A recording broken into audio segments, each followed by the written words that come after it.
My name is Graham Price. I became registered blind at the age of 46. I'm not going to pretend the only purpose for me going dancing is to raise awareness. It isn't. The real purpose is because I enjoy it immensely.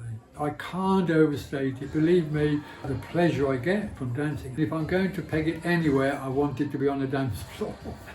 I treat it also as a vehicle for raising awareness, as I do everything else.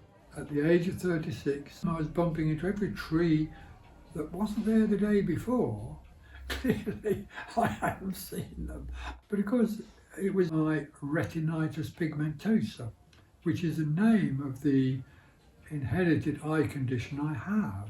But there's no cure for it, and still is no cure for it. They diagnosed me with this condition and said, I'm sorry, there's nothing we can do, you will go blind. 10 years later, I became registered blind at the age of 46. From the age of 70, I have no sight.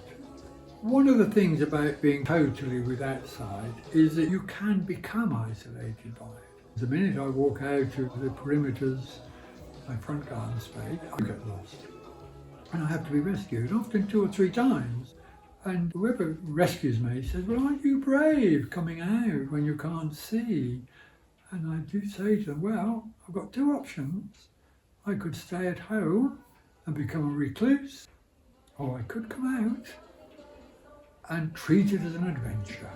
Dancing does the same.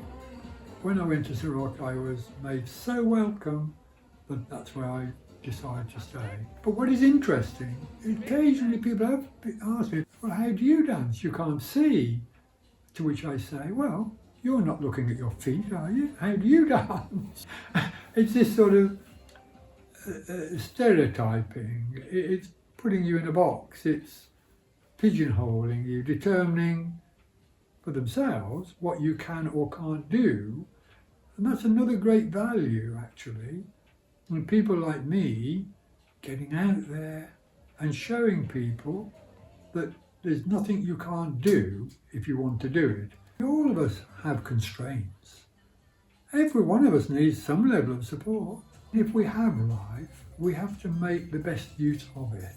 I can't change my loss. I can't bring it back. But what I can do is make it work for me. And that's what I've done.